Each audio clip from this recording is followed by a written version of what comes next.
Let's talk about verb. A verb is a word used to denote an action or a state. ठीक है। Verb जो कि एक बहुत ही इंपॉर्टेंट पार्ट ऑफ स्पीच है, पूरे 8 पार्ट्स ऑफ स्पीच में।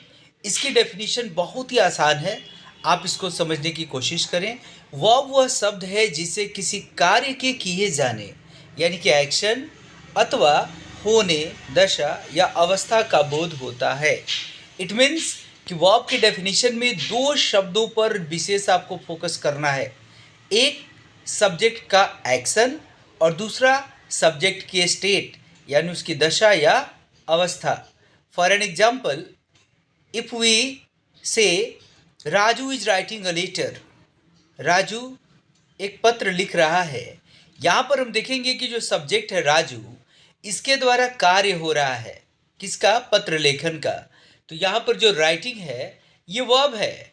और अगर आपसे कोई पूछे कि वर्ब ऑफ एक्शन या वर्ब ऑफ स्टेट, तो ये हुआ आपका वर्ब ऑफ एक्शन, क्योंकि इस वाक्य में राइटिंग एक्शन को व्यक्त कर रहा है, इसे लिखने का बोध हो रहा है, जो कि एक एक्शन यानी कि कार्य है। फिर नेक्स्ट एग्जाम्पल है आई एम अ टीचर। ठीक है, मैं एक शिक्षक हूँ। यहाँ एम स्टेट को दर्शा रहा है, क्योंकि इस वाक्य में कोई कार्य नहीं हो रहा, बल्कि एम से सब्जेक्ट आई के टीचर होने का बोध हो रहा है।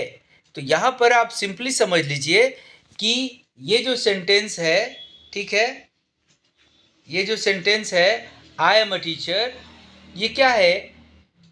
इसमें वर्ब के तौर पे एम आया है, जो कि स्टेट को बता रहा है, राइट। तो इस तरीके से आपने दो एग्जाम्पल देखे कि एक जगह वो एक्शन को बताया जा रहा है और एक जगह स्टेट को। ठीक है, यहाँ डिस्क्रिप्शन भी आप पढ़ सकते हैं कि यहाँ एम स्टेट को दर्शा रहा है, क्योंकि इस वाक्य में कोई कार्य नहीं हो रहा, बल्कि एम से सब्जेक्ट आई के टीचर होने का बोध हो रहा है। आइए let's have some more examples. He sings a song, वह गीत गाता है। यहाँ पर सिंग्स क्या है? Verb of action. लेकिन जैसे ही हम कहेंगे ही इज अ सिंगर, यहाँ पर इज है वर्ब ऑफ स्टेट।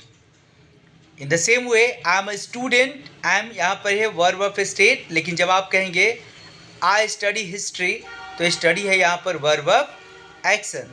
तो आई होप कि अभी तक आप ये समझ गए होंगे कि वर्ब के अंतर्गत जो एक्शन और स्टेट की बातें हो रही हैं वो क्या है। कर्ता के द्वारा जब कोई कार्य किया जाए तो वर्ब ऑफ एक्शन है, जबकि उसकी दशा या अवस्था को कोई शब्द अगर डिनोट कर रहा है तो वर्ब ऑफ स्टेट है। ठीक है, वर्ब को मुख्यतः दो भागों में बांटा जाता है, मेन वर्ब और दूसरा ऑक्सिलरी वर्ब या हेल्पिंग वर्ब। आइए देखते हैं मेन वर्ब क्या होता है। Main verb, the verbs used alone और together with helping verbs are called main verb.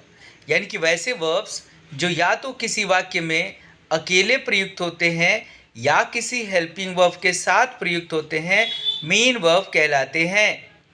जैसे आई एम अ बॉय, इसमें एक ही शब्द है जो वर्ब का काम कर रहा है, वो है एम। तो चूंकि इस वाक्य में एक ही वर्ब प्रयुक्त हुआ है एम, इसलिए मेन वर्ब है। कई बार बच्चों को लगता है कि is, am, are, was, were, have, has, have, has, had, do, does, did, ये सिर्फ और सिर्फ हेल्पिंग वर्ब होते हैं। बच्चों, ये प्राइमरी एक्सुलरीज हैं जिनका प्रयोग मेन वर्ब और हेल्पिंग वर्ब दोनों रूपों में होता है। अगर ये वाक्य में अकेले आए हैं तो ये मेन वर्ब के रूप में होंगे। लेकिन अगले एग्जाम्पल को देखिए, आई एम रीडिंग, यहाँ पर एक्शन भी हो रहा है और जो एक्शन होता है ना वो मेन वर्ब के अंतर्गत आता है, इसलिए वही एम जो ऊपर के वाक्य में आई एम अ बॉय में जो मेन वर्ब था, यहाँ पर एम हेल्पिंग वर्ब हो गया। ठीक है, यहाँ दूसरे वाक्य में दो वर्ब हैं। ठीक है, रीडिंग एक्शन वर्ब है जो कि वर्ब ऑफ स्टेट, एम जो कि एक हेल्पिंग वर्ब है के साथ आया है। अतः इस वाक्य में रीडिंग मेन वर्ब है और एम क्या हो गया आपका? Helping verb. ठीक है, तो इस तरीके से आपने समझ लिया कि मेन वर्ब किसे कहते हैं। आइए अब जरा ऑक्सिलरी वर्ब का डिफिनेशन को हम लोग देख लेते हैं। An auxiliary verb is one which helps the main verb to form a tense wise etc। यानी कि ऑक्सिलरी वर्ब वो है जो मेन वर्ब को सपोर्ट करता है टेंस वाइज इत्यादि के निर्माण में। कहने का मतलब ये है कि अगर हम हेल्पिंग वर्ब का प्रयोग न करें तो फिर टेंस और वाइस का फॉर्मेशन बिल्कुल भी इजी क्या वो संभव ही नहीं हो सकता। जैसे आई एम रीडिंग, ठीक है, एम ने यहाँ पर बताया कि ये प्रेजेंट कॉन्टिन्यूअस टेंस है। He has help me, has के लगने से प्रेजेंट परफेक्ट टेंस बना। ठीक है, तो आप देख रहे हैं किस तरह हेल्पिंग वर्ब टेंस का निर्माण कर रहे हैं। नीचे देखेंगे नेक्स्ट सेंटेंस में, you are beaten by him, he cheated by her.